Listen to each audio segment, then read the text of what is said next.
श्री भागवत भगवान की जय हो। हरि शरणं हरि शरणं हरि शरणं हरि शरणं हरि शरणं हरि शरणं हरि शरणं हरि शरणं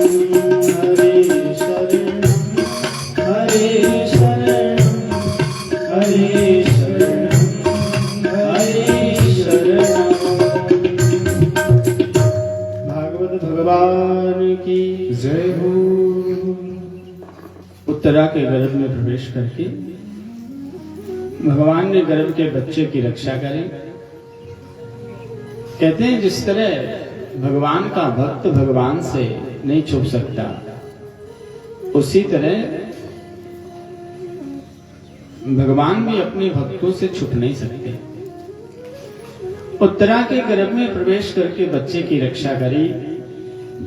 ये बात और तो किसी को नहीं पता चली, पर पास में जो महारानी कुंती खड़ी थी, कुंती को पता चला।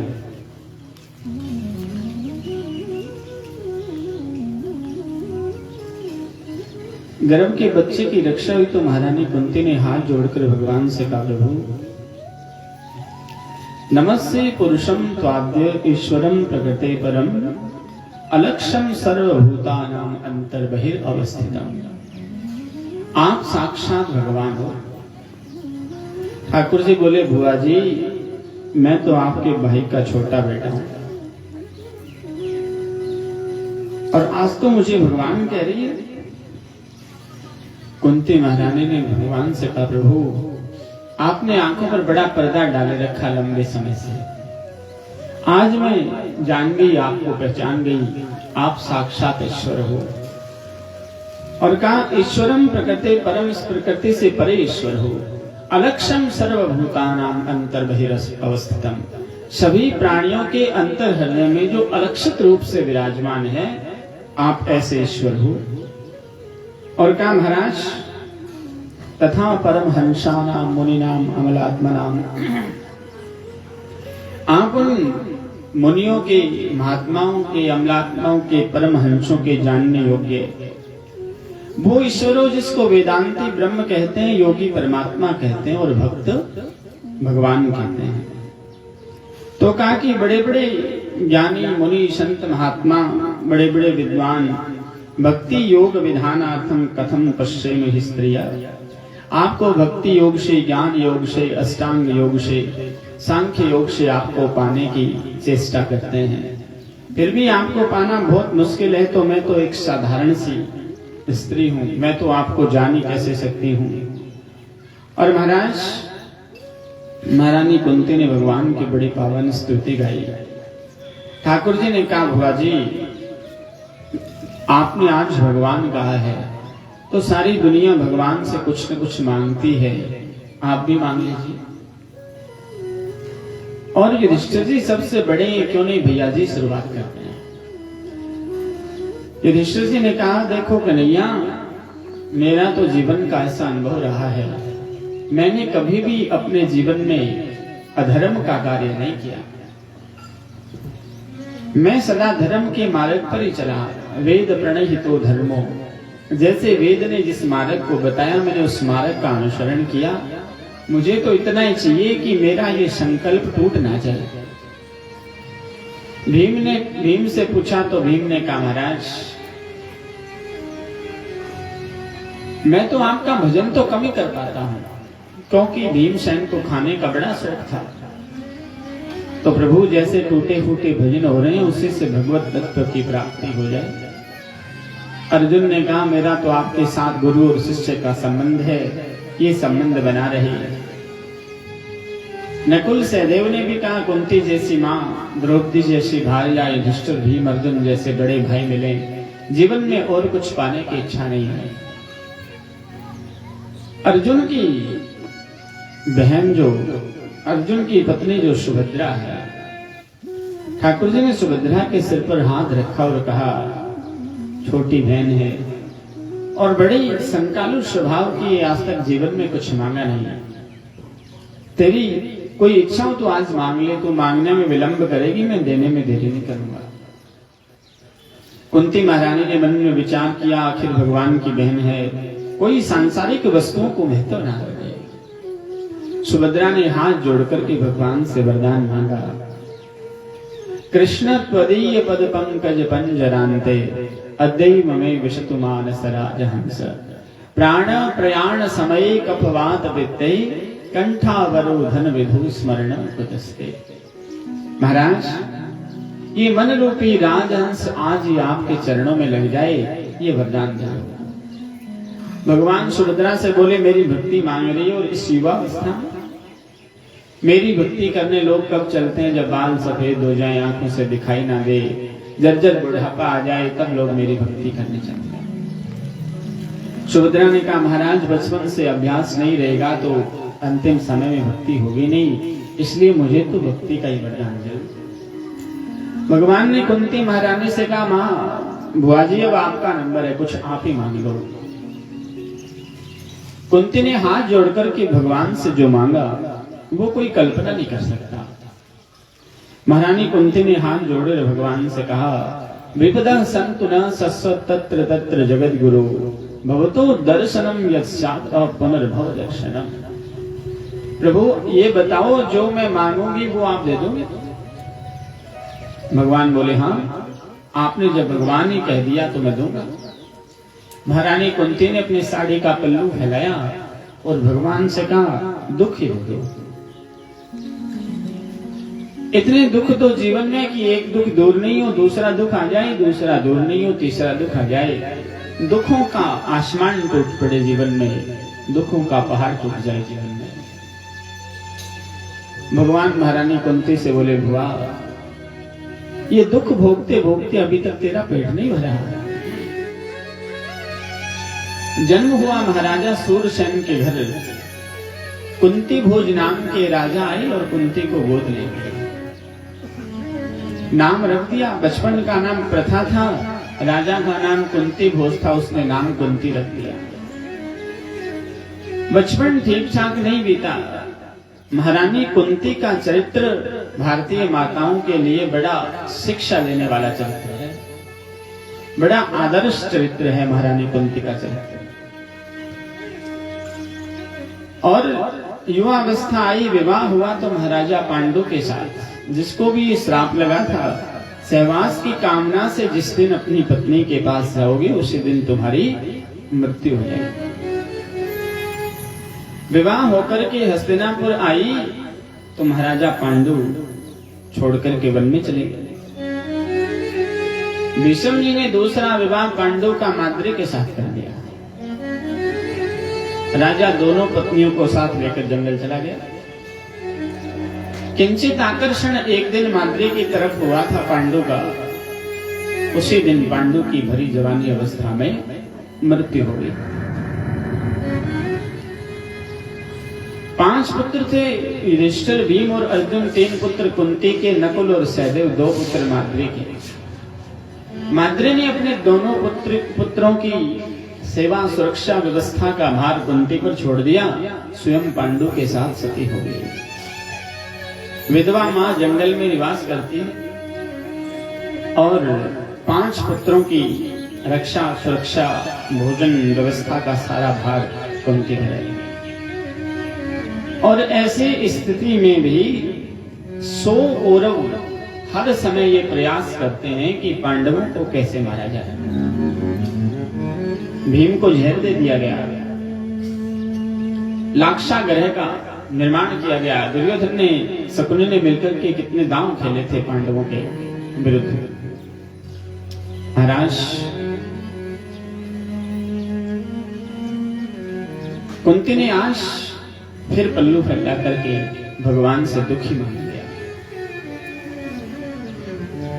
महारानी कुंती भगवान से कहती है, प्रभु जब जब जीवन में दुख आता है तब तक तू नजदीक होता है, और जब जब जीवन में सुख आता है तब तब तू दूर होता है। संतजन कहते हैं दुख में सुमिरन सब करे, सुख में करे न कोई। और जो सुख में सुमिरन करे तो दुख काहे से हो। सुख में आदमी सबसे पहला काम करता है भगवान को भूलना। और जैसे जैसे जीवन में दुख आता है वैसे वैसे भगवान की याद ज्यादा आती है, भजन ज्यादा बढ़ता है। दुख और सुख मन की मान्यताएं मात्र हैं, इससे अलावा इससे ज्यादा कुछ नहीं है। तो महारानी कुंती कहती है यदि जीवन में दुख आने से तो पास रहता है तो जीवन में दुख ही दे। कबीरदास जी महाराज कहते हैं वह सुख के माथे सिल परे जो हरि हृदय से जाए, बलिहारी व दुख की जो पल पल नाम रटाए। कबीर जी कहते हैं मैं तो उस दुख पर बलिहारी जाता हूं जब उसमें तेरा विस्मरण नहीं होता। और महाराज हनुमान जी जब लंका जाकर के वापस आए तो राम जी ने हनुमान जी से पूछा कि लंका जलाकर वापस आए, इतना 100 योजन लंबा समंदर लांग करके गए, आपको कोई कष्ट तो नहीं हुआ, कोई दुख तो नहीं हुआ? तो हनुमान जी महाराज राम जी से कहते हैं कह हनुमंत विपत्ति प्रभु सोई, कह हनुमंत विपत्ति प्रभु सोई, जब तब सुमिरन भजन न होई,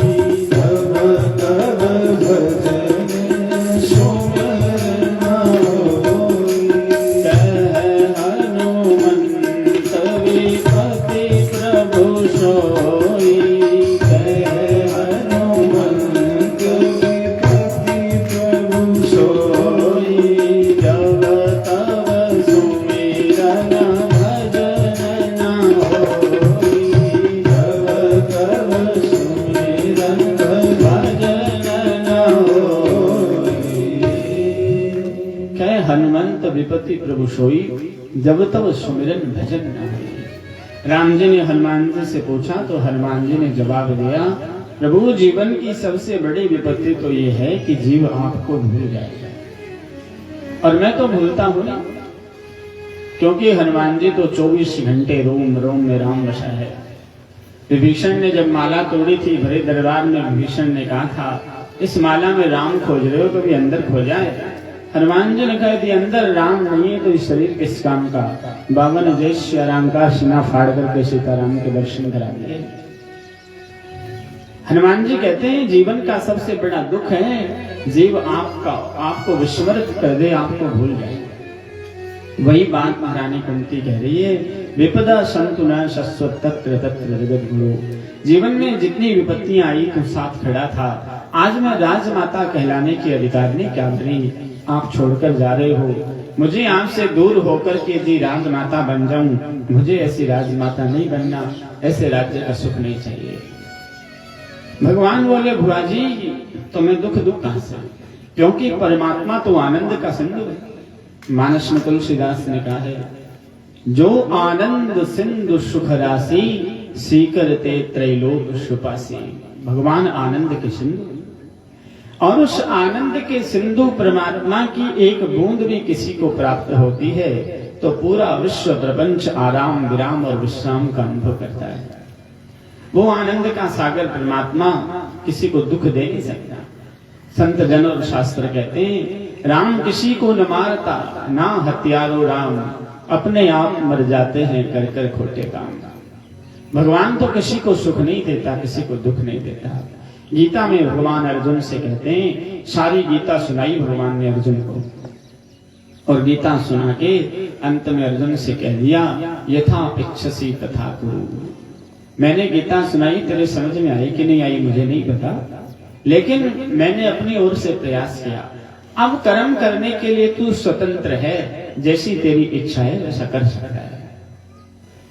तो महाराज अर्जुन ने भगवान से कहा अब तो युद्ध करो, मां मनुष्य युद्ध। भगवान कहते हैं युद्ध करेगा तो फिर मेरा स्मरण करता हुआ युद्ध कर।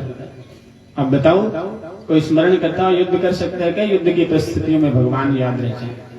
अर्जुन को रहता है, इसलिए भगवान को सबसे ज्यादा प्रिय अर्जुन। महाराज कुंती ने कहा भवतो दर्शनम यत्सात पुनर्भव दर्शनम, इसलिए जीवन में दुखी रहे। भगवान बोले जो आनंद का सिंधु है उसके पास दुख है ही नहीं, दुख दूंगा कहां से? महारानी कुंती बोली तो फिर एक जन्म के लिए नहीं, जन्म जन्मांतर के लिए दुख दूर कर दो। भगवान बोले जन्म जन्मांतर के लिए दुख दूर होंगे कैसे?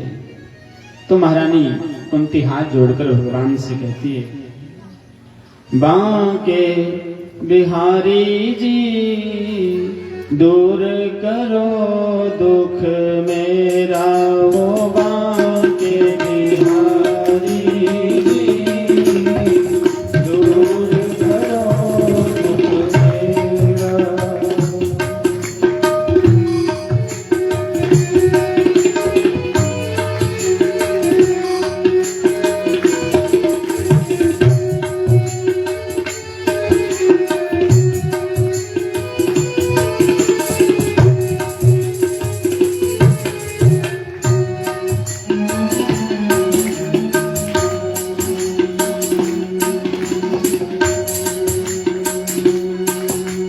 सुना है जो तेरे दर पे आवे, सुना है जो तेरे दर पे आवे, उनके सब दुखड़े मिट जावे, उनके सब दुखड़े मिट जावे।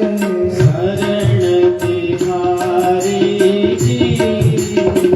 दूर करो दुख मेरा, शरण बिहारी जी दूर करो दुख मेरा, बांके बिहारी जी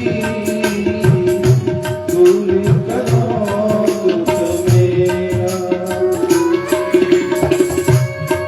ताली से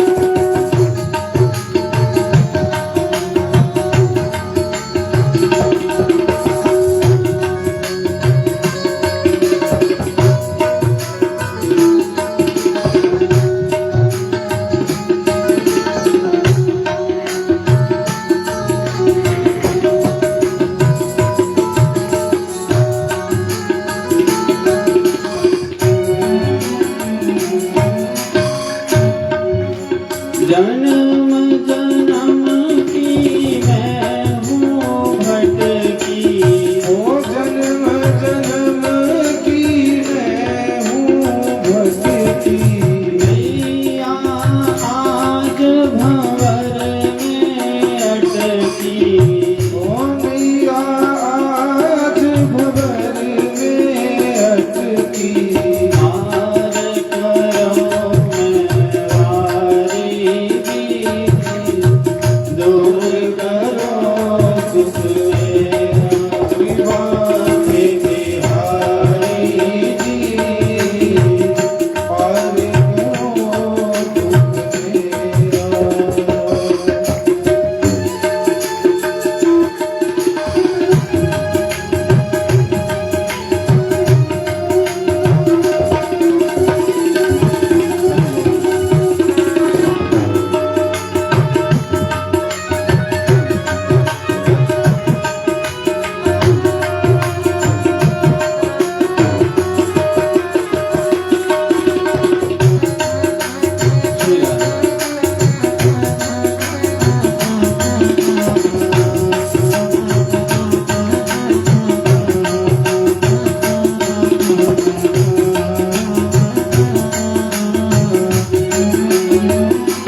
वत्सल भगवान की।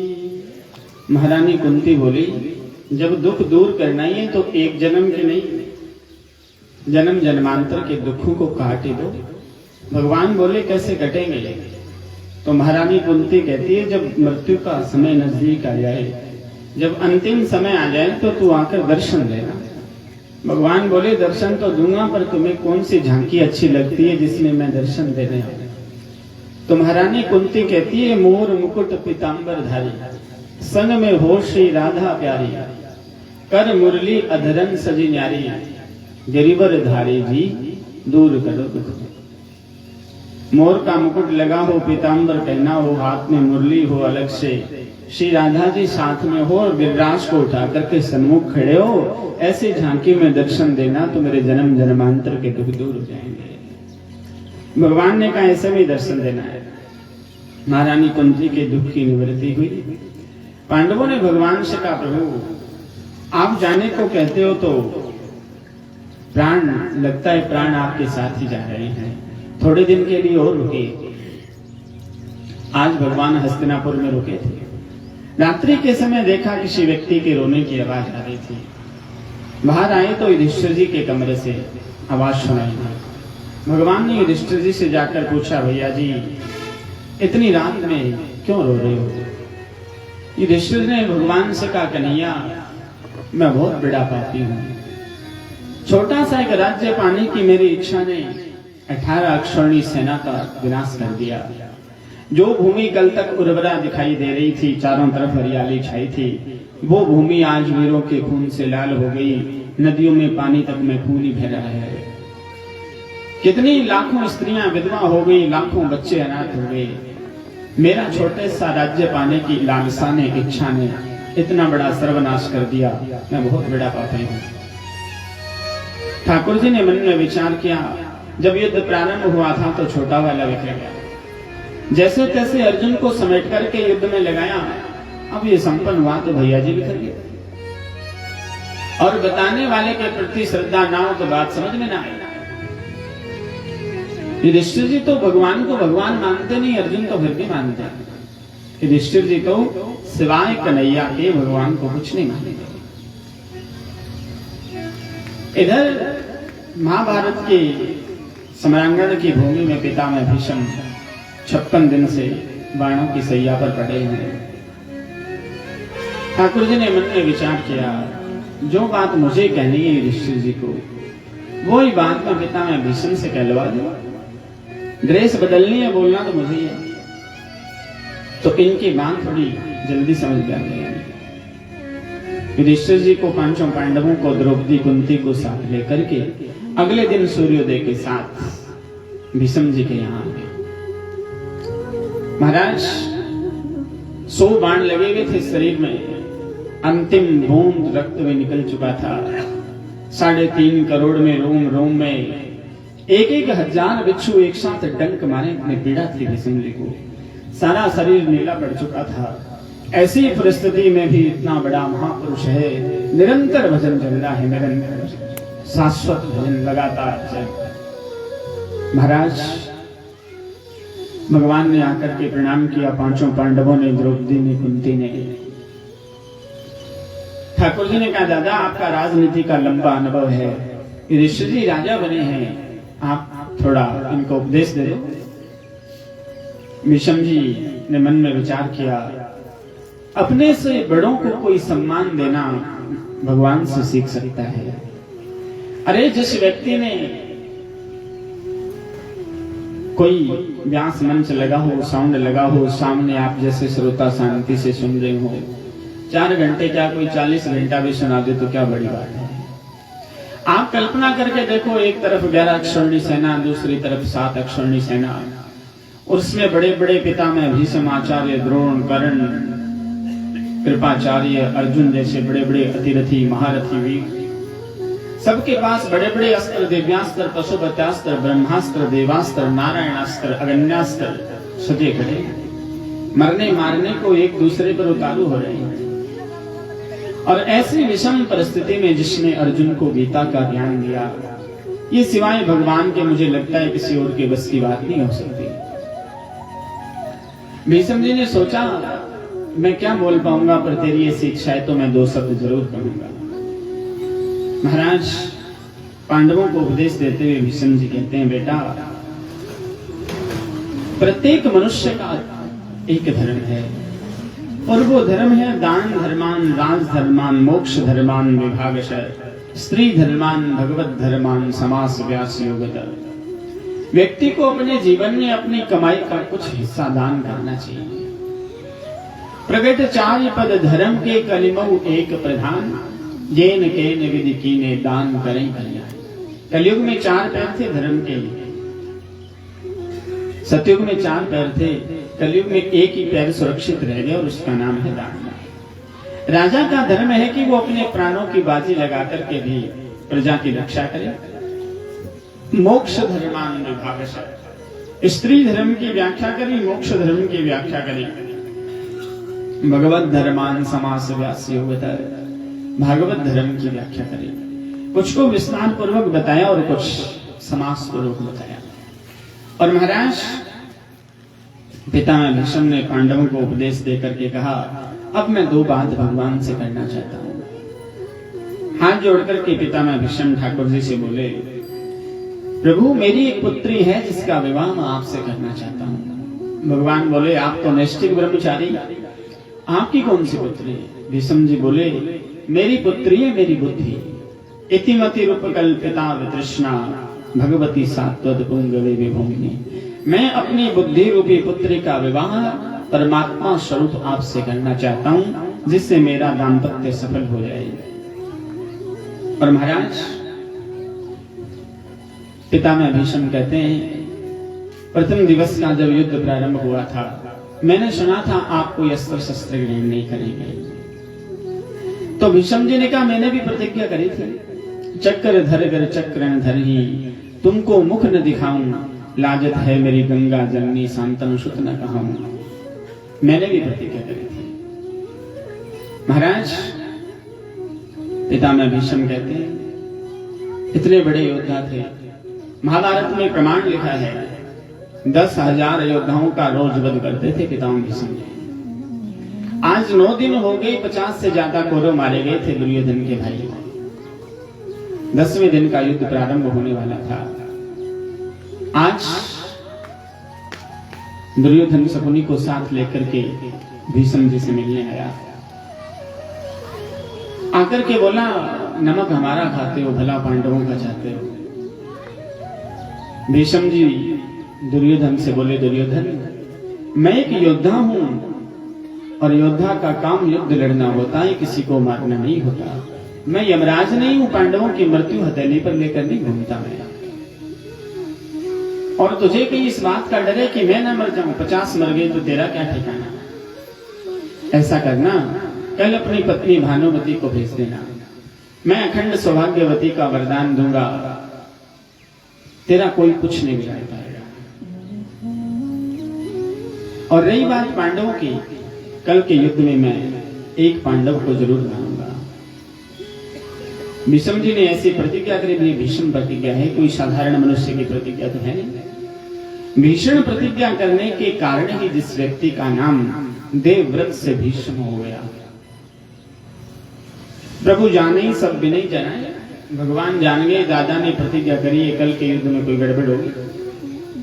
रात्रि के समय द्रौपदी को उठा लिया। इतनी रात में भगवान बोले, हाँ, जो व्यक्ति सोता रहता है उस व्यक्ति का भाग्य भी सो जाता है। इसलिए द्रौपदी से कहा, जगो और चलो, भीष्म जी से मिलने चलना है। इतनी रात में भगवान बोले, हाँ इतनी रात। द्रौपदी जब चल रही थी तो पायलें बज रही थी, खड़ाउं बज रहे थे। भगवान ने उतरवा करके अपने बगल में रख लिया। द्रौपदी से कह दिया, सीधे अंदर जाना, और जाकर पितामह भीष्म समाधि में बैठे हुए, उनको प्रणाम करना और लौट आना, बाकी बात मैं खुद संभाल लूंगा। और हाँ, तुम्हें ये पूछ लें तुम्हें लेकर कौन है तो बताना नहीं है। पर द्रौपदी चंचल ज्यादा था। पितामह भीष्म समाधि में बैठे थे। इस राष्ट्र के एक बहुत बड़े कवि हुए रामधारी सिंह दिनकर।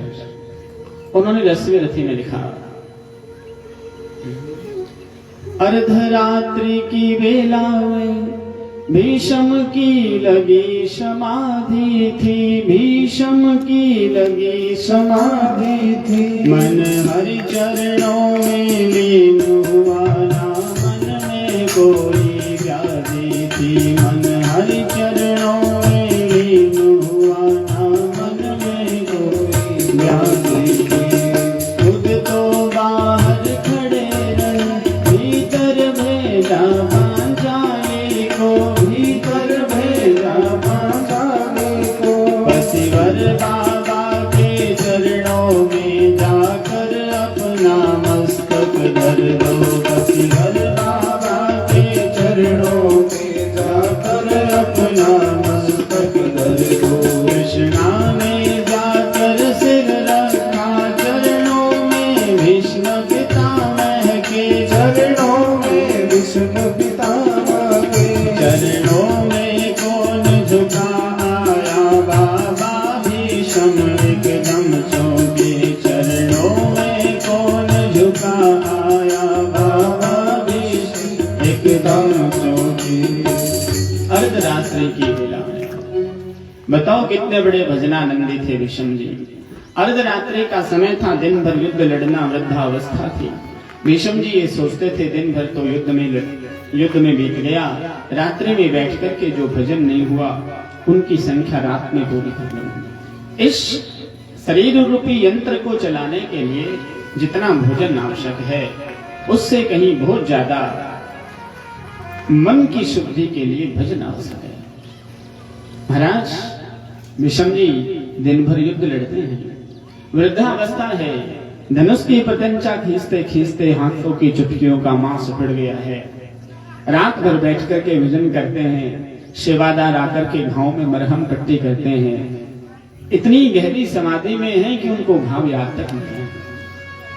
भीष्म की लगी समाधि थी, मन हरि चरणों में लीन हुआ, ना मन में कोई व्याधि थी। इतना बड़ा युद्ध चल रहा है, इतना बड़ा संहार सिर पर संहार का तांडव हो रहा है, फिर भी मन में कोई व्याधि नहीं है। भगवान बाहर खड़े हो गए, द्रौपदी से कहा अंदर जाओ प्रणाम करो। द्रौपदी ने जाकर के प्रणाम किया, पितामह भीष्म की आंखें खुली तो सामने देखा कोई सुहागिन स्त्री खड़ी है, सधवा स्त्री खड़ी है। धव मानी होता है पति, सह माने सहित, जो पति सहित होती है उसे सधवा कहते हैं, जिसके पति नहीं होता उससे विधवा कहते हैं। पुराने जमाने में व्यक्ति की वेशभूषा से पता चल जाता था अमुक व्यक्ति किस खानदान, किस परिवार, किस परंपरा से आता है। आजकल पता नहीं चलता। अब तो महाराज महत्वपूर्ण शिक्षा किताब में स्वामी राम सुखदास जी महाराज कहते हैं, हे कलयुग महाराज आपने लीला अजब दिखाई है।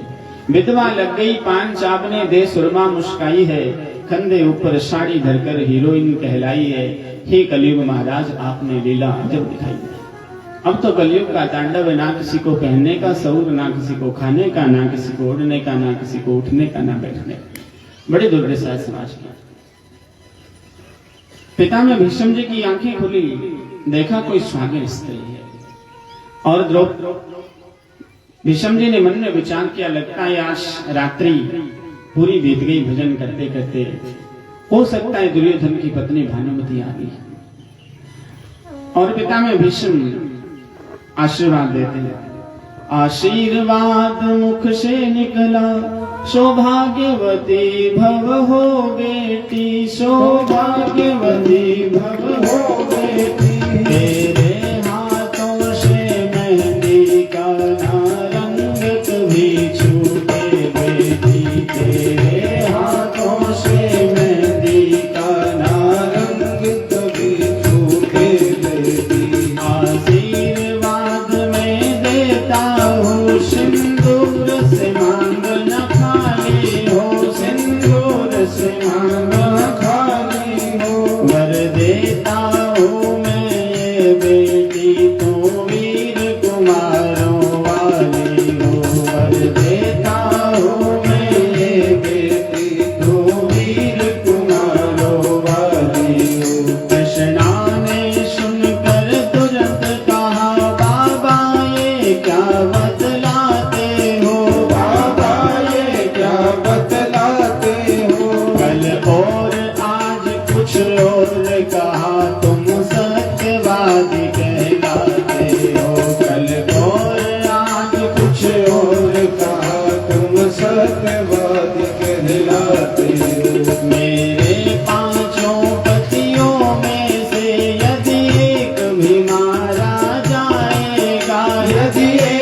भी मारा जाएगा। आशीर्वाद बाबा तेरा क्या झूठा नहीं कहलाएगा। आशीर्वाद बाबा तेरा क्या झूठा नहीं कहलाएगा। महाराज देखा एक सदवा नारी है, चरणों में शीश झुकाती है, उसके तन की रंगी साड़ी सदवापन को दर्शाती है। उसके वस्त्र बता रहे हैं कि वो स्वागन स्त्री है। जैसे मन में विचार आया भानुमति आई है, पितामह भीष्म ने आशीर्वाद की लाइन बना दी, अखंड सौभाग्यवती भव, तेरे हाथों से मेहंदी का ना रंग कभी छूटे बेटी। और कह दिया आशीर्वाद में देता हूँ, सिंदूर से मांगना खाली हो, वर देता हूँ मैं ये बेटी तू वीर कुमार वाली हो। जैसे ही आशीर्वाद बरसे पितामह भीष्म की तरफ से, द्रौपदी भी चंचल ज्यादा थी। द्रौपदी तुरंत बोल गई। कृष्णा ने सुनकर तुरंत कहा बाबा ये क्या बतलाते हो, कल और आज कुछ और कहा, तुम सत्यवादी कहलाते हो। मेरे 5 पतियों में से यदि एक भी मारा जाएगा, आशीर्वाद बाबा तेरा क्या झूठा नहीं करेगा। महाराज आप सत्यवादी हो, आपने प्रतिज्ञा करी है कल एक पांडव को मारूंगा, अब आशीर्वाद दे रहे हो तो वीर कुमारों वाली हो। द्रौपदी ने कहा हाथों की मेहंदी रहने दो, साड़ी का रंग उड़ाओ ना, सिंदूर जो मेरी मांग का है बाणों से उसे मिटाओ ना। जैसे ही 5 पतियों का नाम लिया, भीष्म जी के हड़बड़ा करके समाधि टूटी और महाराज होश में आए। पितामह भीष्म ने कहा ये क्या कर दिया, द्रौपदी कैसे आ गई। अब आया होश पितामह को, हाथों से माला छूट गई, हाथों से माला छूट गई। प्रभु चरणों में जो लीन हुआ, चित और समाधि टूट गई। प्रभु चरणों में जो लीन हुआ, चित और समाधि टूट गई। बोले बेटी इन प्रश्नों का उत्तर पीछे दे पाऊंगा, उत्तर पीछे दे पाऊंगा। तेरे सुहाग का निर्णय भी मैं पीछे ही कर पाऊंगा, तेरे सुहाग का निर्णय भी मैं पीछे ही कर पाऊंगा। एक बात खटकती है दिल में, हैरान हूँ जिसने कर डाला है, जिसने कर डाला। बतला बेटी वो कहाँ छुपा, इस जगह तुझे लाने वाला। बतला बेटी वो कहाँ छुपा, इस जगह तुझे लाने वाला। हाथों से जैसे ही होश आया, हाथों से माला छूट गई। प्रभु चरणों में जो लीन हुआ, से तो समाधि टूट गई। द्रौपदी से बोले मैं तेरे इन प्रश्नों का उत्तर तो बाद में दूंगा, तेरे सुहाग का निर्णय भी मैं बाद में करूंगा। कमाल तो उस व्यक्ति ने कर दिया जो तुझे यहाँ लेकर के आया है। तुझे यहाँ लेकर कौन आया है? द्रौपदी बोली हमारी गौशाला में रहते हैं गोपाल भैया, वो लेकर आए। भीष्म जी बोले नाम कभी सुना नहीं। द्रौपदी बोली वही लेकर के आए। भीष्म जी बोले नहीं, मैं देखूंगा तुझे कौन लेकर के आया। उठ करके बाहर आए, आकर के जो दृश्य देखा, कवि ने लिखा बाहर आकर के जब देखा, डोढ़ी का रंग निराला था, डोढ़ी का रंग निराला था। पीतांबर का घूंघट डाले वहाँ खड़ा बांसुरी वाला था। पीतांबर का घूंघट डाले वहाँ खड़ा बांसुरी वाला था। कहते हैं द्रौपदी का जूता था पीतांबर के कोने में, था पीतांबर के कोने में। और में करुणा का भार लिए था लगा पीतांबर रोने में। और में करुणा का भार लिए था लगा पीतांबर रोने में। बाहर आकर के जब देखा, डोरी का रंग निराला था, पीतांबर का घूंघट डाले वहां खड़ा बांसुरी वाला था। द्रौपदी का जूता बगल में दबा रखा था। और महाराज उर्मे करुणा का भाग लिए था लगा पीताम्बर रोने में। एक भक्त की रक्षा के लिए दूसरे भक्त की प्रतिज्ञा तोड़नी पड़ रही है। भगवान को इसका बड़ा दुख था, इतने आंसू गिर रहे थे, पूरा पीताम्बर भीग रहा था, खड़े खड़े रो रहे थे। भगवान आए, कौन गोपाल हो गया है, घूंघट लगाया था, दासी का रूप बनाया था द्रौपदी की रक्षा करने के लिए। भीष्म जी ने कहा कौन है? भगवान ने कोई जवाब नहीं दिया। महाराज जोर से हाकल मारी तो जिस भगवान की हाम से संसार कांपता है वो करुणा निधान भगवान भीष्म जी के डर से खड़ा खड़ा थर थर थर थर कांप रहा था। भीष्म जी ने घूंघट उठाया, अंदर वो मोर का मुकुट दिखाई दिया। दादा का तो रक्त वर्ण हो गया, आंखें लाल हो गई, पैर का क्रोध सिर पर आ गया। पितामह भीष्म बोले बूढ़ा होने को आया है, अब भी नहीं गई चोरी, नित नई नई रीत चलाता है, तुझसे चोरी मुझसे चोरी। अरे बचपन से चोरी करी, तेरी ये चोरी करने की आदत नहीं गई, बूढ़ा होने को आ गया, अब तो चोरी करना छोड़ दो। बचपन में ब्रज में माखन चुरा करके खाया, गोपियों की वस्त्र तक हरण की, ब्रजे वसंतम नवनीत चोरम गोपांगनानां चदुकूल चोरम अनेक जन्मार्जित पाप चोरम।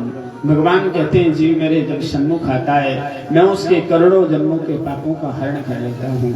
चोरांग्र गण्यम शीर्षा नमामि, और कोई साधारण चोर नहीं है, चोरों का सरदार है। महाराज जैसे ही भगवान को देखा चरणों में जाकर लिपट गए, छलिया छलने को आया है, छलिया छलने को आया है, भक्तों की रक्षा करने को दासी का रूप बनाया है, भक्तों की रक्षा करने को दासी का रूप बनाया है। पुत्री तुमने मेरे कुल को इतना पवित्र कर डाला है, इतना पवित्र कर डाला है, ठहरा देता होगा तेरा जो विश्व रचाने वाला है, ठहरा देता होगा तेरा जो विश्व रचाने वाला है। सुख सुता मेरी बेटी जाओ अब विजय तुम्हारी हो, जाओ अब विजय तुम्हारी हो, सतियों का बालन बांका हो जब रक्षक कृष्ण मुरारी हो, सतियों का बालन बांका हो जब रक्षक कृष्ण मुरारी हो। चरणों में जाके लिपट के छलिया छलने को आया है, भक्तों की रक्षा करने को दासी का रूप बनाया है। द्रौपदी के सर पर हाथ रख करके पितामह भीष्म ने कहा तुमने मेरे कुल को पवित्र कर दिया। पुत्र कोई अच्छा कार्य करता है तो पिता के कुल का नाम रोशन होता है, पुत्री कोई अच्छा कार्य करती है तो दो कुलों का नाम रोशन होता है, ससुर के कुल का और पिता के कुल का। इसलिए बेटी पुत्र तो केवल मूलधन है, बेटी मूलधन नहीं है, बेटी तो मूल भी है और ब्याज भी है, बेटी धान भी है और प्लांटेशन भी है। एक घर में जितना पुत्र का होना आवश्यक नहीं है उससे कहीं ज्यादा पुत्री का होना आवश्यक है। और कहा द्रुपद सुधा मेरी बेटी जाओ अब विजय तुम्हारी हो, सतियों का बाल न बांका हो जब रक्षक कृष्ण मुरारी हो। द्रौपदी को तो अभय दान दे दिया पितामह भीष्म ने। भगवान की तरफ देख करके कहा मेरी प्रतिज्ञा तोड़ी है, कल के युद्ध में देखना मैं क्या करता हूं। अगले दिन का युद्ध प्रारंभ हुआ। पितामह भीष्म ने अपना सारा ध्यान अर्जुन के रथ पर केंद्रित कर दिया। सारी पांडवों की सेना अर्जुन के रथ को व्यूह आकार में खड़ा किया था द्रौपदी के भाई धृष्टद्युम्न ने।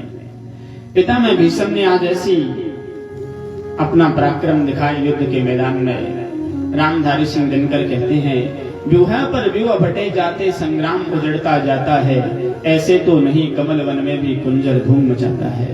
पितामह भीष्म आज पूरे रंग के साथ मैदान में उतरे, सारा ध्यान अर्जुन के रथ पर केंद्रित किया। बाणों की ऐसी बौछार मारी पांडवों की सेना के पैर उखड़ गए, सारी कौरवों की सेना निस्तब्ध रह गई और खड़े होकर के युद्ध देख रहे हैं। सारी सेना युद्ध करना भूल गई, पांडवों की सेना भाग रही है, कौरवों की सेना युद्ध देख रही है। अर्जुन का रथ जैसे ही सामने आया पितामह भीष्म ने 2-4 बाण मारे, अर्जुन के रथ की ध्वजा पताका उड़ा दी, बाजू बंद काट दिए, 2-4 बाण भगवान के चरणों में भी भेज दिए। भीष्म जी ने कहा आप भी प्रणाम स्वीकार कर लेना। भगवान बोले कुछ करो अर्जुन। अर्जुन ने कहा नहीं, अब मेरे बस की बात नहीं है, लगता है आज हम युद्ध हार जाएंगे, दादा आज युद्ध संपन्न कर देंगे, आज तो ये जैसे कोई बूढ़ा सिंह सबको निकल जाएगा, आज कोई बचेगा नहीं महाराज। भगवान बोले कुछ करो नहीं तो मुझे शस्त्र ग्रहण करना पड़ेगा। अर्जुन बोले आपने प्रतिज्ञा करी है। भगवान बोले इतना समय नहीं है बातें करने के लिए। रथ से नीचे छलांग मारी, सुदर्शन चक्र उठाया मारने के लिए। पितामह भीष्म ने धनुष बाण डाल करके कहा मार दो, अब जीने की इच्छा है। लेकिन आपकी प्रतिज्ञा का क्या हुआ? कवि ने लिखा डार चक्र हरि हंसी पर्यो दियो उत्तर ब्रजराज, आज तजी प्रतिज्ञा मोरी मैं तोरी प्रतिज्ञा काश। दादा तुम्हारी प्रतिज्ञा रखने के लिए भगवान ने स्वयं अपनी प्रतिज्ञा तोड़ी है। परमात्मा जब प्रतिज्ञा त्याग देता है, भगवान जब अपना संकल्प त्याग देता है तो धरती पर प्रलय हो जाता है। भगवान की लीला में कोई भी वस्तु निर्जीव नहीं है। भगवान की लीला में सब कुछ सजीव है। भगवान की लीला में जो वस्तु है वो सब बड़े बड़े संत देवता मुनि महात्मा सब कुछ न कुछ बन करके आए हैं, कुछ सजीव के रूप में, कुछ निर्जीव के रूप में। भगवान ने प्रतिज्ञा त्यागी, धरती डगमगाने लगी। भगवान का उत्तरीय वस्त्र दुपट्टा उतर के जमीन पर गिर के धरती महारानी से कहता है तुम्हें प्रलय में जाने की आवश्यकता नहीं है, भीष्म जी की रक्षा करने के लिए भगवान ने अपनी प्रतिज्ञा का त्याग किया है। भीष्म जी कह रहे हैं प्रभु स्तुति गाते हुए, जब आप मुझे मारने के लिए आ रहे थे तो ऐसे लगना था जैसे कोई बहुत बड़ा सिंह किसी मदमस्त गजराज हाथी को मारने के लिए झपटता है, यानी आप शेर थे तो हाथी से कम भी नहीं था। भीष्म जी महाराज ने भगवान की पावन स्तुति गाई। ठाकुर जी ने कहा क्या इच्छा है दादा, आप रहो इस स्थान पर, आपको ठीक करवा देते हैं। भीष्म जी बोले नहीं, अब और जीने की आवश्यकता नहीं है, जीवन में बहुत बसंत देखे हैं, बड़े पतझड़ देखे हैं, अब मैं जाना चाहता हूँ। महाराज ठाकुर जी ने कहा जाना चाहते हो, कैसे जाओगे? पितामह भीष्म कहते हैं मृत्यु उसकी श्रेष्ठ है जिसका फिर जन्म ना हो, और जन्मना उसका श्रेष्ठ है जिसकी फिर मृत्यु ना हो। भीष्म जी कहते हैं अब मैं बार बार मरना नहीं चाहता, मैं थक गया बार बार जन्मने से, बार बार मरने से। भगवान बोले तो क्या करना चाहते हो? पितामह भीष्म भगवान से कहते हैं हर श्वास में हो सुमिरन तेरा, यूं बीत जाए जीवन मेरा। हर श्वास में हो सिमरन तेरा, यूं बीत जाए जीवन मेरा। हर श्वास में हो सुमिरन तेरा, यूं बीत जाए जीवन मेरा। हर श्वास में हो सिमरन तेरा, यूं बीत जाए जीवन मेरा।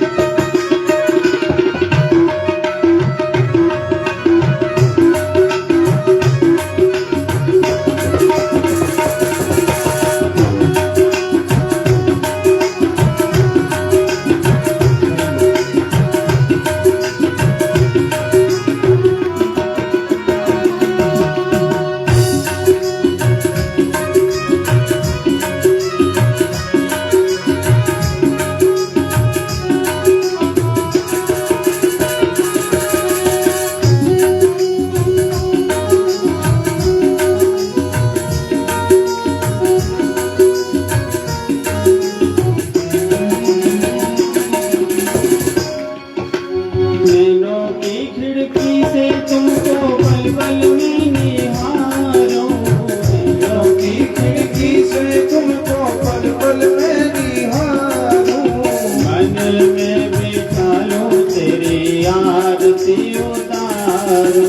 मन में बिठा लो तेरी आरती उतारूं। डाले रहूं तेरे चरणों में मेरा, डाले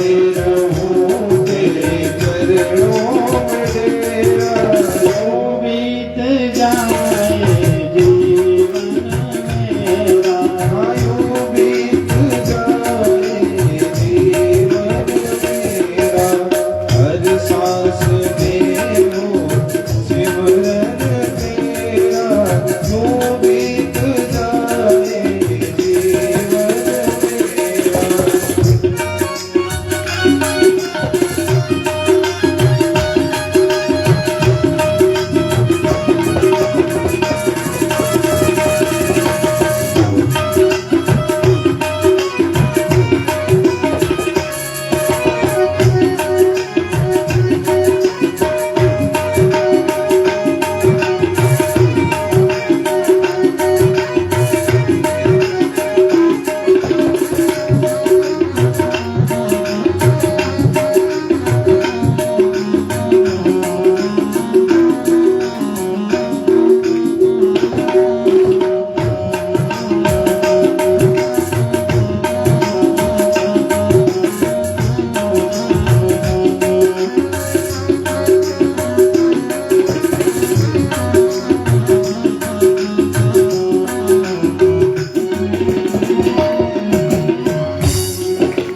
जो भी तेरा प्यारा हो वो मेरे दिल का प्यारा हो, जो भी तेरा प्यारा हो वो मेरे दिल का प्यारा हो, तेरे सर का ताज मेरी आंखों का तारा हो, तेरे सर का ताज मेरी आंखों का तारा हो, सब में निहारूं रूप सुनहरा, सब में निहारूं रूप सुनहरा, यूं बीत जाए जीवन मेरा, यूं बीत जाए जीवन मेरा, हर सांस में हो सिमरन तेरा, यूं बीत जाए जीवन मेरा।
वत्सल भगवान की, पितामह भीष्म जी महाराज की जय हो।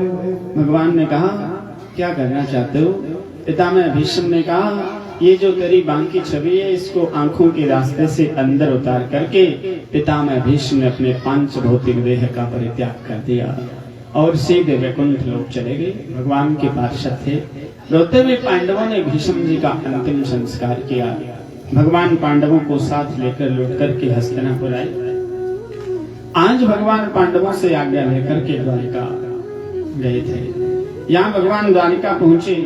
द्वारका के राजमहलों में भगवान का बड़ा स्वागत हुआ, सम्मान हुआ। और महाराज द्वारका में प्रवेश करके भगवान ने अपने माता पिता के अपने से बड़ों सबके चरणों में प्रणाम किया। इधर भगवान द्वारिका पहुंचे और इधर वो बच्चा जिसकी गर्भ में प्रवेश करके भगवान ने रक्षा करी थी, उस बच्चे ने जन्म ले लिया। महाराज बच्चा जब जन्म लेता है तो जन्म लेते ही रोता है, नहीं रोता है तो उसको रुलाया जाता है। डॉक्टर कहते हैं जो बच्चा तुरंत जन्म के बाद रोता नहीं है वो बच्चा मंद बुद्धि होता है, विकलांग होता है। पर ये परीक्षित जी के साथ ऐसा नहीं हुआ। बच्चा जन्म लेते ही लाठी लगा करके बैठ गया। बड़ी भरी भीड़ में चारों तरफ देख रहा है। जिस भगवान के दर्शन में माँ के गर्भ में कर रहा था वो भगवान बाहर इस दुनिया की भीड़ में दिखाई क्यों नहीं देता। महारानी कुंती लेकर के आई, सब साधु संत महंतों की गोद में दिया। बच्चा धीर और गंभीर है, ना रोता है ना हंसता है, कोई मूवमेंट नहीं करता, बच्चा कोई प्रतिक्रिया नहीं देता। ठाकुर जी ने मन में विचार किया कुंती बुआ के घर पोता हुआ है, क्यों नहीं मैं भी बधाई देने चलूं। तो भगवान आए। जैसे ही ठाकुर जी आए महारानी कुंती ने परीक्षित जी को गोद में दिया। जैसे ही भगवान को सन्मुख देखा बच्चा खिलखिला करके हंस पड़ा। यही तो वो भगवान है जिसका मैं गर्भ में दर्शन कर रहा था। दुनिया का एकमात्र उदाहरण ऐसा है राजर्षि परीक्षित जिनका जन्म इस धरातल पर बाद में हुआ, परमात्मा के दर्शन करने के लिए। महाराज विष्णुराज श्रोता है परीक्षित जी महाराज, और इस धरातल पर जन्म हुआ। भगवान ने सिर पर हाथ रख दिया।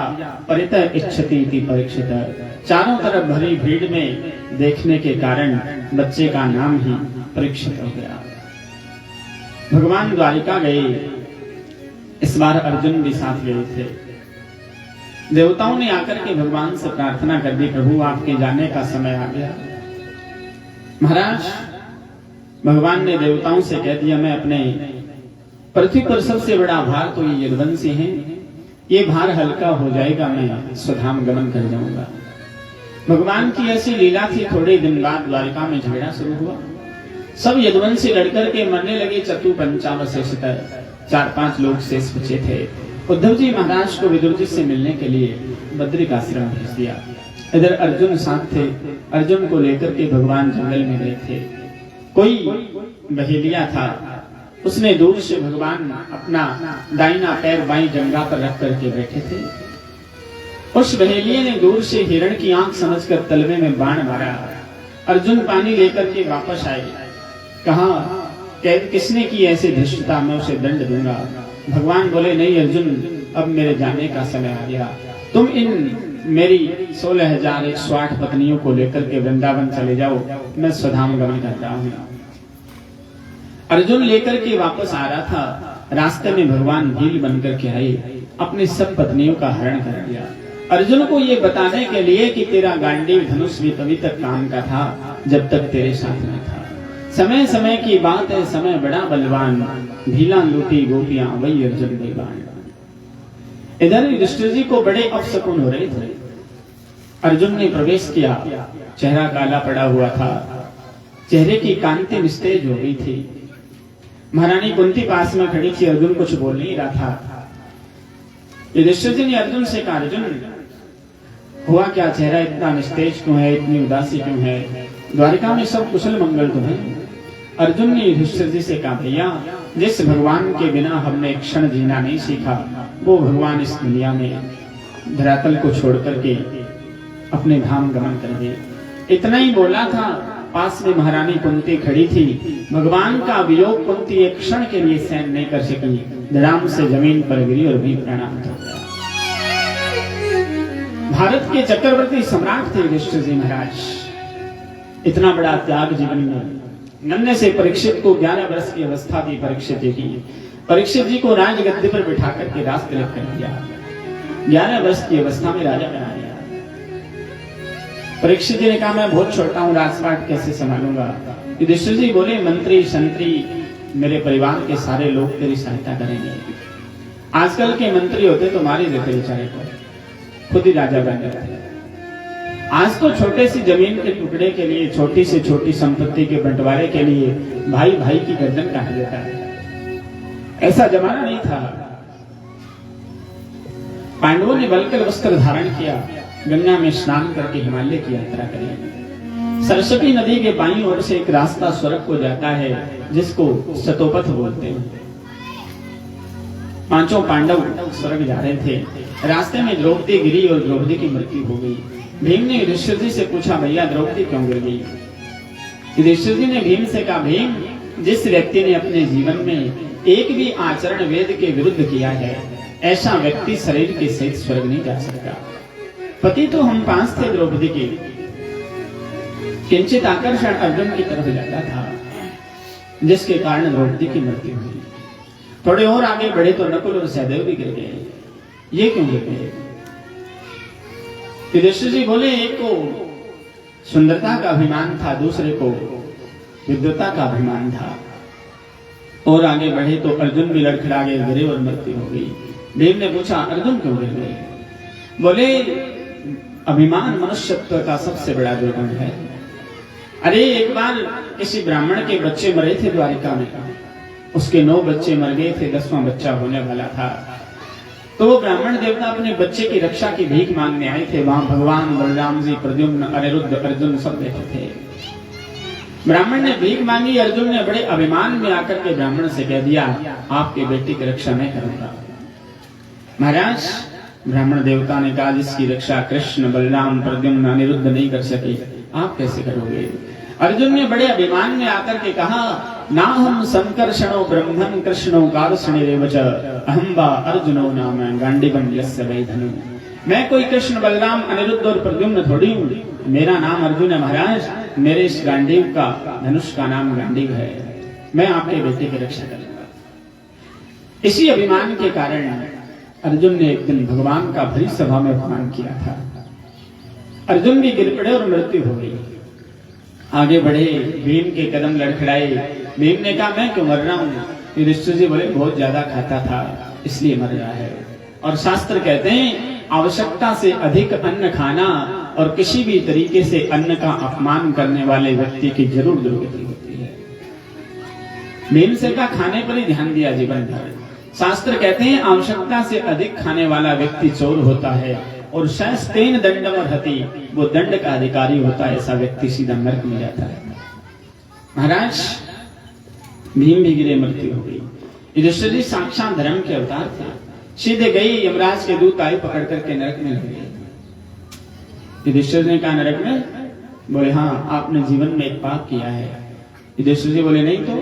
बोले एक पाप किया है, चित्रगुप्त ने रजिस्टर में लिखा था।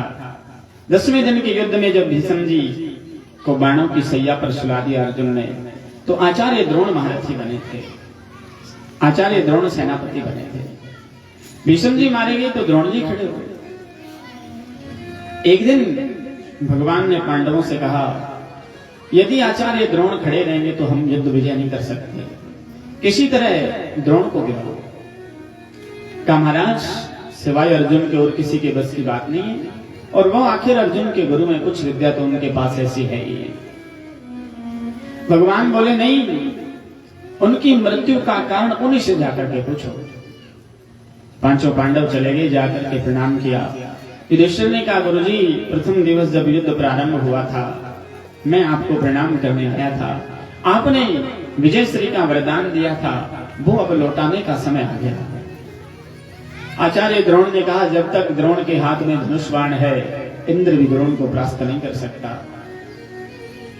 और रही बात मारने की, मेरा एक पुत्र अश्वत्थामा, अश्वत्थामा का कोई अप्रिय हो जाए मैं बर्दाश्त नहीं कर सकता, फिर मैं धनुष बाण डाल दूंगा, नियत्ते को कोई नहीं मार सकता है।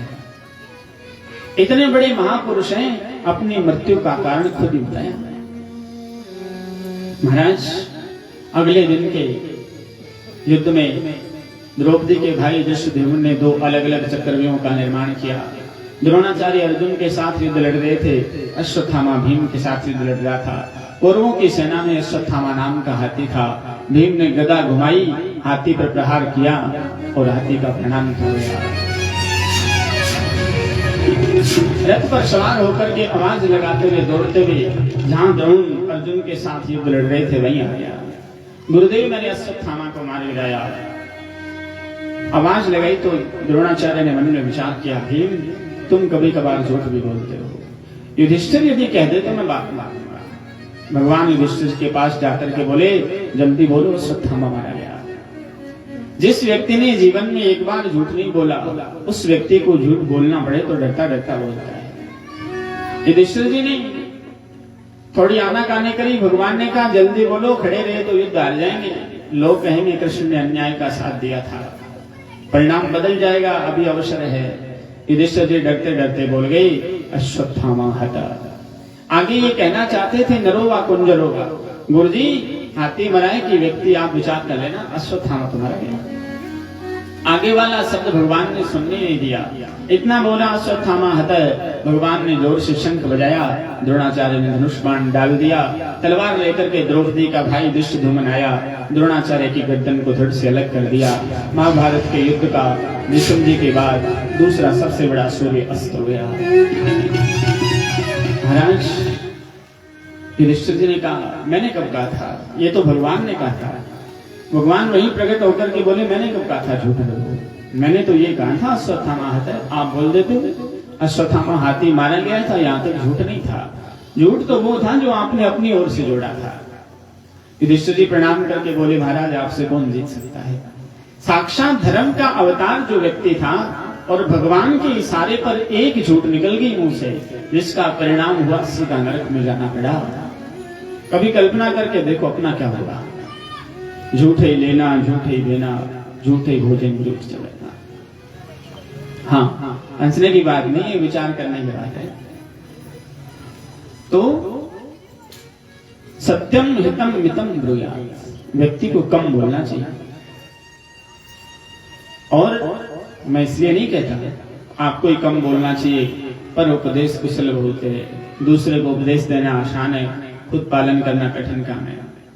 3-4 घंटे कथा के बाद मुझे नहीं लगता मैं 24 घंटे में इतना नहीं बोलता जितना 4 घंटे कथा में बोलता हूं।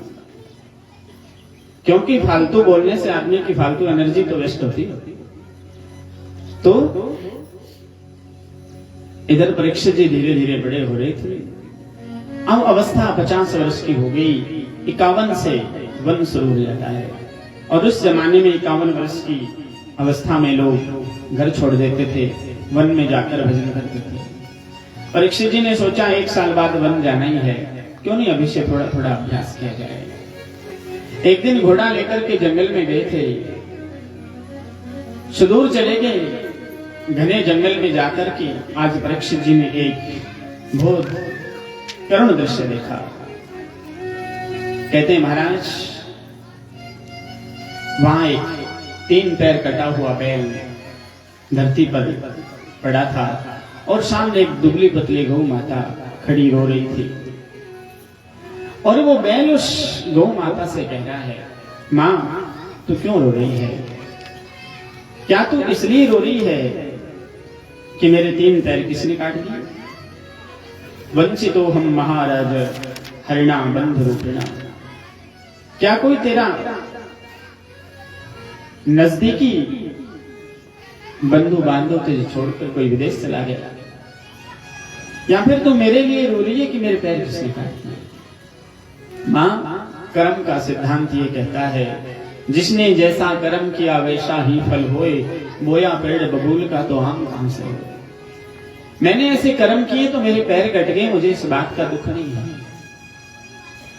और कर्म मैंने किए तो फल मुझे ही भोगना पड़ेगा, पड़ोसी नहीं भोगेगा। शास्त्र कहते हैं अवश्यमेव भोक्तव्यम कृतम कर्म शुभाशुभम। किए वे शुभ अशुभ कर्म जीव को भोगने ही पड़ेंगे, बचने का कोई रास्ता नहीं है। आज गलत कर्म करोगे तो कल का दुर्भाग्य बनेगा, आज अच्छा कर्म करोगे कल का सद्भाग्य बनेगा। पुण्य का फल पुण्य के रूप में मिलेगा, पाप का फल पाप के परिणाम के रूप में आएगा, बचने का रास्ता नहीं है। स्वामी रामचंद्रदास जी महाराज कहा करते थे, डरते रहो ये जिंदगी बेकार ना हो जाए, स्वप्न में भी किसी जीव का उपकार ना हो जाए। तो उसने कहा कर्म के हिसाब से मेरी पैर कट गई, और यदि मैं वेदांत दर्शन पर विश्वास करूंगा तो वेदांत दर्शन ये कहता है, मैं तो नित्य शुद्ध मुक्त शाश्वत चिन्मय अविनाशी आत्मा हूँ, और आत्मा का मरण होता नहीं है। न जजान न मरिष्यति नेदते सो, शास्त्र कहते हैं आत्मा न जन्मती है न मरती है। तो फिर मैं चिंता क्यों करूं, क्योंकि मैं तो आत्मा हूं, पैर शरीर के घटे मेरे तो घटे नहीं। और भगवान कहते हैं आत्मा पर कोई असर पड़ता नहीं है। गीता में भगवान अर्जुन से कहते हैं, नैनम छिन्दन्ति शस्त्राणि नैनम दहति पावक न चैनम क्लेदयन्त्यापो न शोषयति मारुतः। आत्मा को शस्त्र काट नहीं सकता, जल गला नहीं सकता, हवा सुखा नहीं सकती, अग्नि जला नहीं सकती। तो फिर मैं क्यों निराश हूं? परीक्षित जी ने मन में विचार किया, वेद वेदांत दर्शन की भाषा बोलने वाला कोई साधारण पशु तो नहीं हो सकता, कोई बैल तो नहीं हो सकता। तब तक एक काला कलोटा पुरुष हाथ में तलवार लेकर के आ रहा है, और जो एक पैर सुरक्षित है उसको भी काटना चाहता है। परीक्षित जी ने परिचय पूछा। बैल ने कहा, महाराज मैं धर्म हूं। सामने जो दुबली पतली गौ माता खड़ी थी वो पृथ्वी थी। सतयुग में 4 पैर थे धर्म के, और महाराज कहते हैं सत्य सोच और दया और का जैसे जैसे सतयुग का समय गया, धर्म का एक पैर टूट गया, सत्य चला गया। त्रेता युग का समय गया तो दया भी चली गई। द्वापर युग का समय गया तो पवित्रता भी चली गई। प्रगट 4 पद धर्म के कलिमहु एक प्रधान, येन केन विधि कीने दान करे कल्याण। कलयुग में एक ही पैर सुरक्षित बचा, और वो है दान। लेकिन दान भी देने की अपनी एक मर्यादा होती है। लोग तो 100 रुपए देंगे, वो भी 10 जगह बताएंगे। दिए हुए दान का पुण्य का यश यदि इसी लोक में कमा लिया तो आगे कुछ मिलने वाला नहीं। 2 लोगों को ये पता चल गया आपने इतने रुपए दिए, दान की महिमा वही समाप्त था।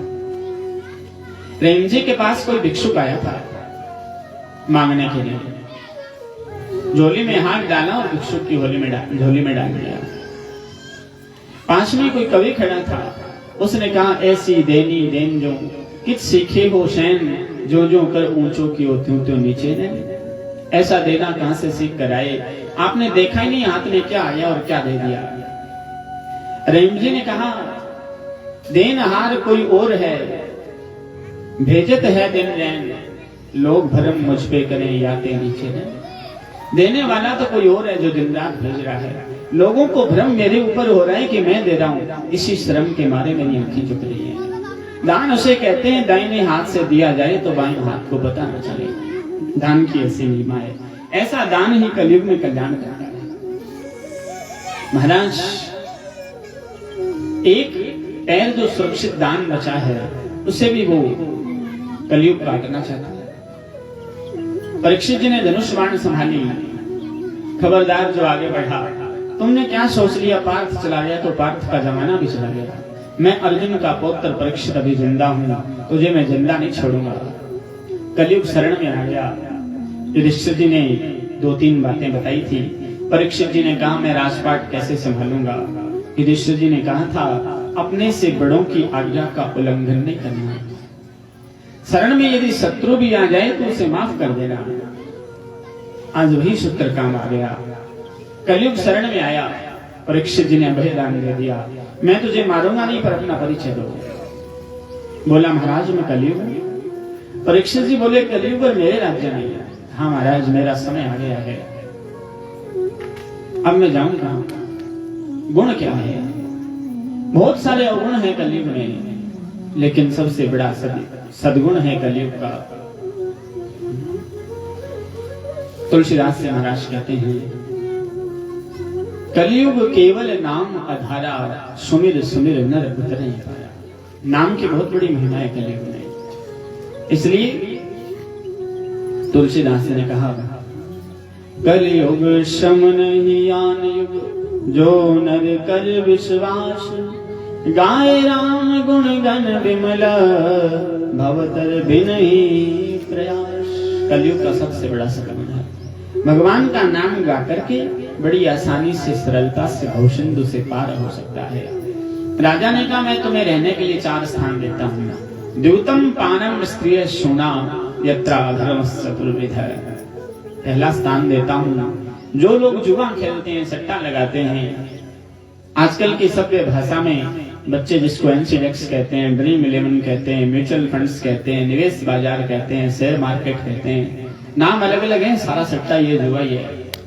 ये कपट का प्रतीक है और महापाप है।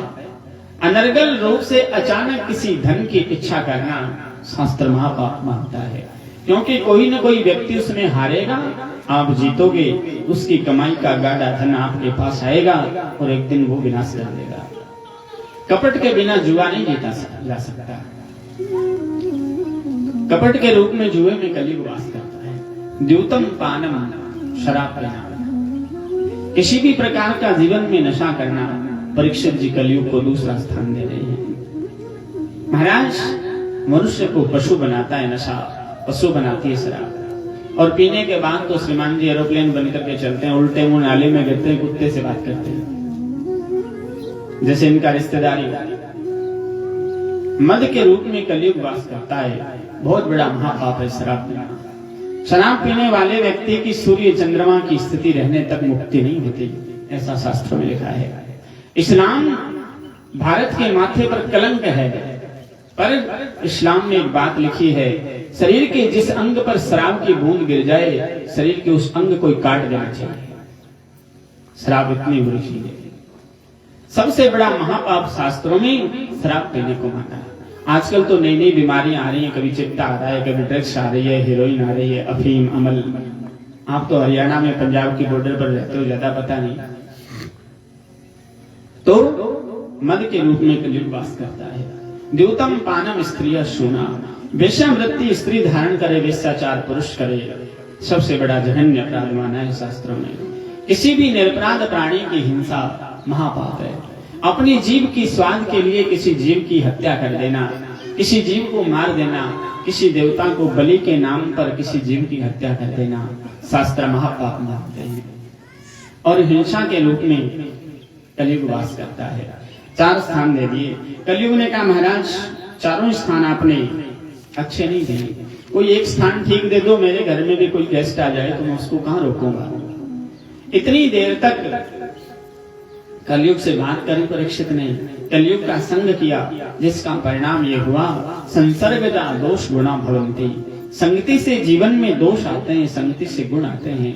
कलयुग की संगति करने का परिणाम हुआ, परीक्षित ने कह दिया, जा स्वर्ण में भी तेरा निवास होगा, सोने में तेरा वास होगा। अन्याय के द्वारा उपार्जित किया हुआ धन, सोना, इसमें कलयुगी वास करता है। आचार्य चाणक्य कहते हैं, अन्यायो उपार्जितम वित्तम 10 वर्षाणि तिष्ठति, प्राप्ते 11 वर्षे समूलम तद विनश्यति। अन्याय के द्वारा उपार्जित किया हुआ धन थोड़े समय के लिए फलता फूलता है, लेकिन जब वो जाता है तो समूल विनाश करके जाता है। 5वां स्थान दिया परीक्षित जी ने कलयुग को, और वहां से घोड़े पर सवार होकर के चले आए। रास्ते में कोई आश्रम था, भूख प्यास लग गई समीक ऋषि का।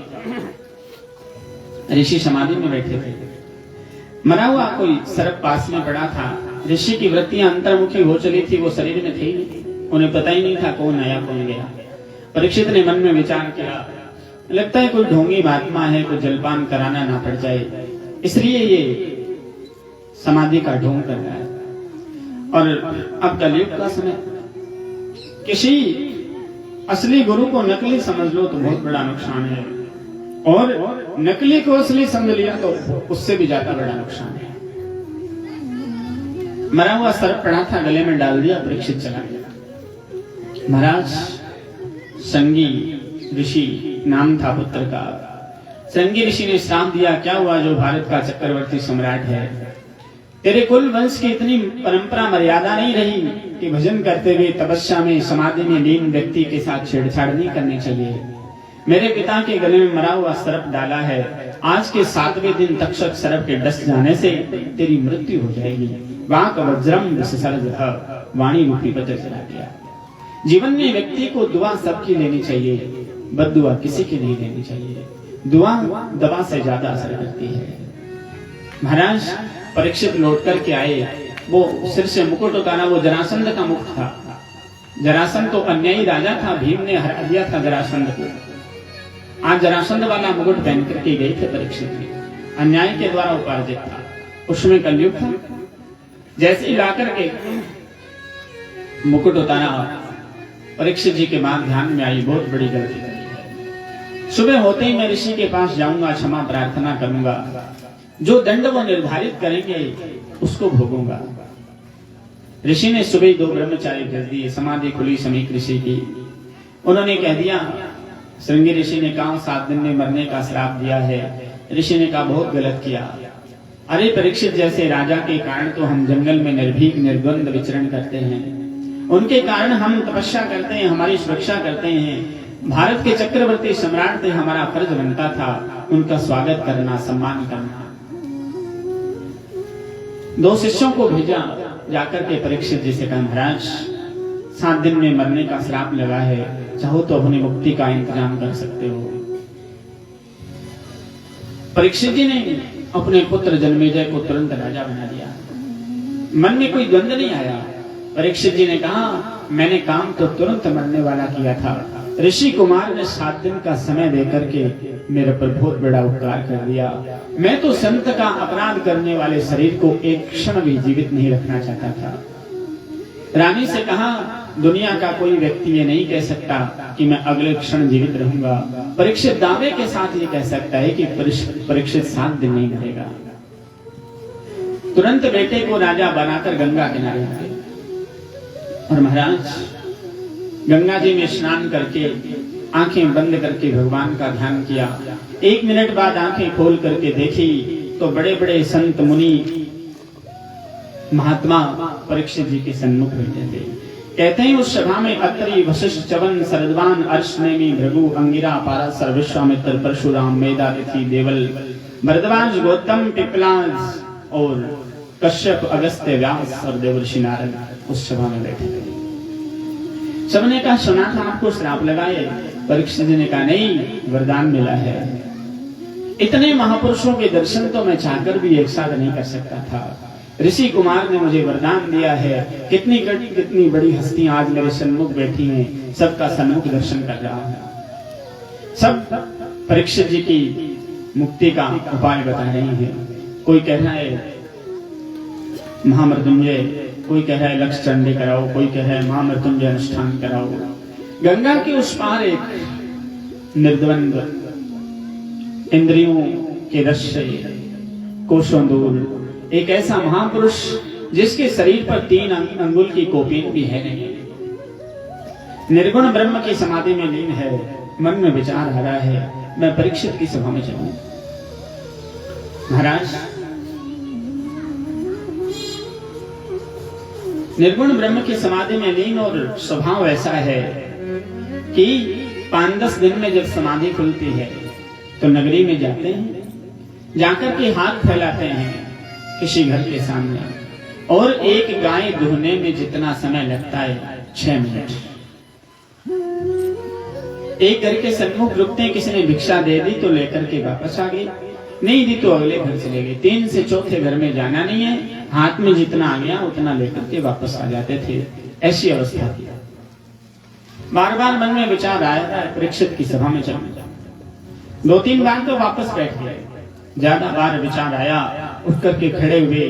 कल कल निनादनी माँ गंगा बह रही थी, बहते हुए जल में छलांग मारी, उस पार कर गए। महाराज इस सभा में सुखदेव जी के पिता भगवान व्यास बैठे हैं, व्यास जी के पिता महर्षि पाराशर बैठे हैं, पाराशर जी के पिता महर्षि शक्ति तो रहे नहीं, उनके पिता वशिष्ठ जी बैठे हैं। इतने बड़े ऋषि बैठे हैं। सुखदेव जी ने प्रवेश किया, घुंघराले बाल थे, 16 वर्षीय अवस्था थी, श्याम वर्ण की दिव्यांग कांति थी। जैसे ही सभा में प्रवेश किया, सारे लोग स्वतः उठ करके खड़े हो गए। उनको लगा जैसे परीक्षित की मुक्ति स्वयं चल करके परीक्षित के द्वार पर आ गई। महाराज परीक्षित ने माला पहनाने में, फूल बरसाने में, फॉर्मेलिटियां करने में, औपचारिकताएं पूरी करने में समय जाया नहीं किया। तुरंत प्रणाम किया और परीक्षित जी से पूछ, सुखदेव जी से पूछ लिया, महाराज नूनम भगवतो ब्रह्मन गृहेषु गृह मेदिनाम न लक्ष्यते अवस्थानापि गोदोहनम कचित्। कि आप अतिथि के रूप में मेरे यहाँ आए हैं, पर येषां संस्मरणात् पुंसः सद्यः शुद्धन्ति वै गृहा। आप यहाँ आए हैं प्रभु, मैं आपसे पूछना चाहता हूँ मरने वाले व्यक्ति की मुक्ति का उपाय क्या है। राजा का प्रश्न ही सुखदेव जी को इतना अच्छा लगा, ना मंगलाचरण ना संकीर्तन, तुरंत उत्तर देना शुरू कर दिया। राजन प्रश्न ये नहीं बनता, मरने वाले की मुक्ति का उपाय क्या है। कौन नहीं मरेगा इस संसार में, सारी दुनिया मर गई। बड़े बड़े सिकंदर जैसे शोधना चले गए, लोग आ रहे हैं जा रहे हैं, इस संसार को कोई फर्क नहीं पड़ा। प्रत्येक आदमी को ये लग रहा है मैं नहीं रहा तो मेरे घर का क्या होगा, बच्चों का क्या होगा, परिवार का क्या होगा। कोई चला जाए इस दुनिया को कोई फर्क नहीं पड़ता। ये ऐसे ही चल रही थी, ऐसे ही चल रही है, ऐसे ही चलती रहेगी, कोई फर्क नहीं पड़ता। समय थोड़े दिन तक आपने एक भजन सुना होगा, 13 दिन तक तेरिया रोवे बहन रोवे 10 मासा, जब तक जीवे माता रोवे फेर करे घरवासा। क्या फर्क पड़ता। मानधाता च महीपति कृत युग अलंकार भूतो गता। मानधाता जैसे चक्रवर्ती सम्राट वेश धरातल पर। चेतुर्येन महो दधौ विरचित क्वासो दशाश्रमतक। जो रावण इतना बलवान था, कैलाश पर्वत को अपनी भुजाओं पर उठाकर के तांडव गाता था, उस रावण को मारने के लिए जिसने 5 दिन में समुद्र पर सेतु बांध दिया, वो भी चले गए। अन्य चापि युधिष्ठिर प्रभृतयो याता दिवं भूपते। महाराजा भोज के द्वारा बोला हुआ श्लोक। युधिष्ठिर जी जैसे बड़े बड़े राजा हुए वो भी चले गए। नेके नापि समम गता वसुमती नूनम त्वया यास्यति। नूनम माने थोड़े से भी, वसुमती माने धरती, किंचित मात्र धरती भी, यहाँ का धन, यहाँ का वैभव आज तक किसी के साथ नहीं है। राजा ने कहा वरीयानेश ते प्रश्न कृतो लोक हितम नृप आत्मवित सम्मत पुंसाम श्रोतव्यादेशु यपर। तुम्हारा जो ये प्रश्न है ये लोक कल्याण करने वाला प्रश्न है। तस्माद भारत सर्वात्मा भगवान ईश्वरो हरि। राजन प्रत्येक सृष्टि के कण कण में भगवान व्यापक है। उस भगवान के स्थूल रूप का, सूक्ष्म रूप के चिंतन की व्यवस्था बताई। प्रश्न ये नहीं बनता मरने, जल्दी मरने वाले को क्या करना है। प्रश्न बनता है जब तक जीते करते क्या है। सब मरने वाले ये जीवन जिया कैसे जाता है, जीवन जीने की कला क्या होती है, क्या आदमी जानता है। और कह रहे हैं जीवन जिया कैसे जाता है। बड़ी ध्यान से सुनने की बात है, अपने घरों में काम आने वाले। कहा व्यक्ति को सुबह ब्रह्म मुहूर्त में उठना चाहिए। ब्रह्म मुहूर्त का मतलब होता है 3:30 से 4:30 बजे का समय। ब्रह्म मुहूर्त में उठ करके जलपान आदि करके, शौच आदि क्रियाओं से निवृत्त होकर के स्नान करना चाहिए। हमारे ऋषि मुनियों ने जो परंपरा दी हमें, जो विज्ञान दिया, जो धर्म दिया, जो शास्त्र दिए, मैंने कहा था we are rishi muni is the great scientist souls. हमारे ऋषि मुनि बहुत बड़े वैज्ञानिक थे। एक एक चीज उन्होंने रिसर्च करके लिखी थी। जंगल में रहकर के सूखे पत्ते खा खा करके जो ग्रंथ लिखे थे, एक एक अमूल्य कीमती हीरा रत्न चुन चुन करके उन्होंने शास्त्रों में रखा था। वो कहते हैं आदमी, आज का आदमी उठना बैठना सोना खाना पीना कुछ जानता ही नहीं है, जानवर जैसा हो रहा है आदमी। भर्तृहरि ने नीति शतक में लिखा है मनुष्य रूपेण मृगाश्चरन्ति। धरती के रूप पर पशुओं के रूप में आदमी विचरण कर रहा है। पशु में आदमी में ज्यादा फर्क नहीं रहा। आहार निद्रा भय मैथुनंच, खाना पीना सोना डर लगना मैथुन करना, ये सब पशु भी करते हैं, आदमी भी करता है, क्या फर्क पड़ता है। कहा जीने को तो जीते हैं कीट और पतंग भी, मनुष्य के जीने का कुछ अलग होता है। ढंग भी। सुबह उठे, उठ करके पशुओं की तरह नहीं चलना चाहिए। उठ करके 2 मिनट शरीर को विश्राम दे करके दोनों हाथ आपस में मल करके सबसे पहले हाथों का दर्शन करना चाहिए। शास्त्र कहते हैं कराग्रे वस्ते लक्ष्मी कर मध्य सरस्वती कर मूले तो गोविंद प्रभाते कर दर्शन। करके अगर भाग में लक्ष्मी का, मूल भाग मध्य भाग में सरस्वती का और मूल भाग में भगवान का वास है। इसलिए भगवान से प्रार्थना करनी चाहिए, मैं सत्कर्म के द्वारा धन कमाऊं, मां सरस्वती बुद्धि प्रदान करे जिससे उस धन का सदुपयोग करूं। धन की 3 ही गतियां होती हैं, दान, भोग और नाश। जो व्यक्ति धन का दान नहीं करता, ऐसे व्यक्ति को धन का उपभोग करना चाहिए, और जो व्यक्ति उपभोग भी नहीं करता उस धन का नाश हो जाता है। 3 के अलावा चौथी गति नहीं होती। तो फिर सत्कर्म के द्वारा मां सरस्वती बुद्धि दे। एक दिन कर्मों में ऐसी निष्कामता आए, कर मूले तो गोविंद, एक दिन मुझे भगवान के दर्शन हो जाएं। प्रभाते कर दर्शनम, और प्रभात में कर माने हाथों का दर्शन करे। अब आजकल कर दर्शन तो होता नहीं, कब दर्शन होता है? प्रभाते कब दर्शनम। सुबह 10 बजे अंदर से आवाज आती है, चाय बन गई, श्रीमती जी चाय लेकर के आती है, और प्रभाते कब दर्शन। पलंग से उठते हुए पशुओं की तरह नहीं चलना चाहिए। धरती माता को प्रणाम करना चाहिए। समुद्र बसने देवी पर्वतस्तन मंडले विष्णु पत्नी नमस्तुभ्यं पाद स्पर्शने क्षमस्वमे। मैं कर्म करने के लिए तेरे ऊपर पैर रखने के लिए बाध्य हूँ, इसलिए तू मुझे ऐसी सद्बुद्धि देना, मैं तेरे ऊपर रहकर के सत्कर्म कर सकूं। फिर व्यक्ति को शौच आदि क्रियों से निवृत्त होकर के स्नान करना चाहिए। संतों के मुख से सुनाए 3 प्रकार के स्नान होते हैं।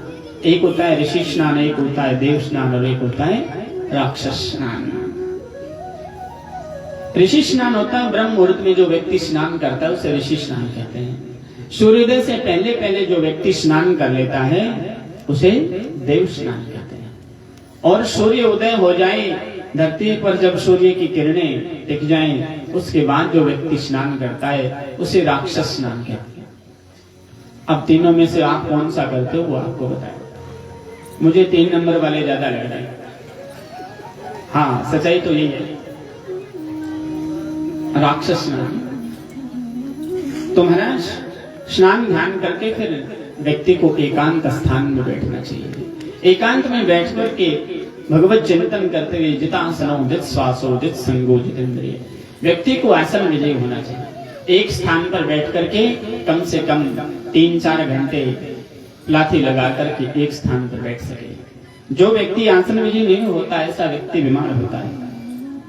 ज्यादातर लोग तो व्यास मंच की ओर पैर करके बैठते हैं, आप दर्शन कर लो श्री चरण के, ये दशा है हमारा। एक स्थान पर 3-4 घंटे बैठने की आदत होनी चाहिए। 3 घंटे की कथा में भी बीच में 3 बार पानी चाहिए, 2 बार चाय चाहिए। दुर्भाग्य तो है, सौभाग्य थोड़ी है। 8 बार कथा हुई जिस गांव में, उस गांव के ये हालात हैं, जहां नहीं हुई वहां की तो कोई कल्पना नहीं कर सकता। मैं मेरी कथा में पहली बार देख रहा हूं, ये किसी को बुरा लगे अच्छा लगे मुझे नहीं पता।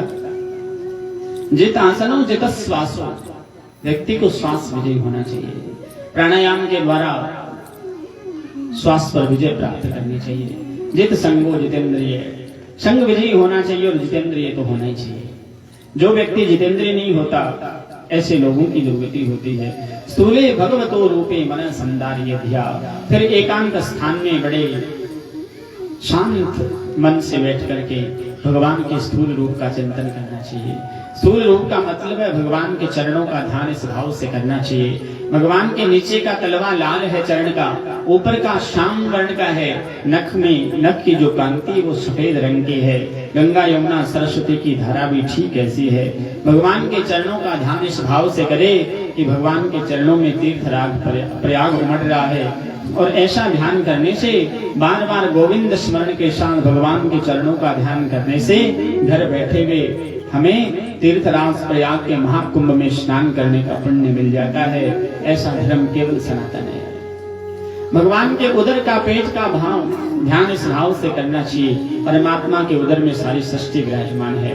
वक्षस्थल का ध्यान इस भाव से करना चाहिए। भगवान के वक्षस्थल पर धर्म आसीन है। मुस्कुराते हुए चेहरे का चिंतन करना चाहिए। एक क्षण आदमी सेल्फी लेने के लिए कितना मुस्कुराता है, इसलिए कि सेल्फी सुंदर आ जाए। हंसते हुए भगवान के चेहरे के दर्शन करने से व्यक्ति का जीवन सुंदर हो जाता है। क्यों सेल्फी के लिए एक क्षण मुस्कुराया जाए, क्यों नहीं भगवान के मुस्कुराते हुए चेहरे का दर्शन करके 24 घंटे मुस्कुराया जाए। स्थूले भगवतो रूपे मन संदारयत्या, इस प्रकार भगवान के स्थूल रूप का ध्यान करें। और महाराज आगे की कथा का वर्णन कल की कथा में करेंगे। टाइम बहुत कम बचता है अपने पास। फिर समस्या ये आती है कि आयोजकों के हिसाब से तुरंत समय मिल जाए और मेरे हिसाब से प्रसंग पूरा न हो तब तक समय देना मुश्किल हो जाता है। संकीर्तन के उपरांत सूचना और फिर आरती करेंगे। मेरो राधा रमण गिरधारी, गिरधारी श्याम बनवारी। मेरो राधा रमण गिरधारी श्याम बनवारी। मेरो राधा रमण गिरधारी, गिरधारी श्याम बनवारी। मेरो राधा रमण गिरधारी, गिरधारी श्याम बनवारी। गिरधारी श्याम बनवारी। गिरधारी श्याम बनवारी। मेरो राधा रमण गिरधारी, गिरधारी श्याम बनवारी। मेरो राधा रमण गिरधारी, गिरधारी श्याम बनवारी। मेरो राधा रमण गिरधारी, गिरधारी श्याम बनवारी। मेरो राधा रमण गिरधारी, गिरधारी श्याम बनवारी। श्री भागवत भगवान की, राधा कृष्ण भगवान की, सदगुरुदेव भगवान की, श्री हनुमान जी महाराज की जय। जय श्री राधे श्याम।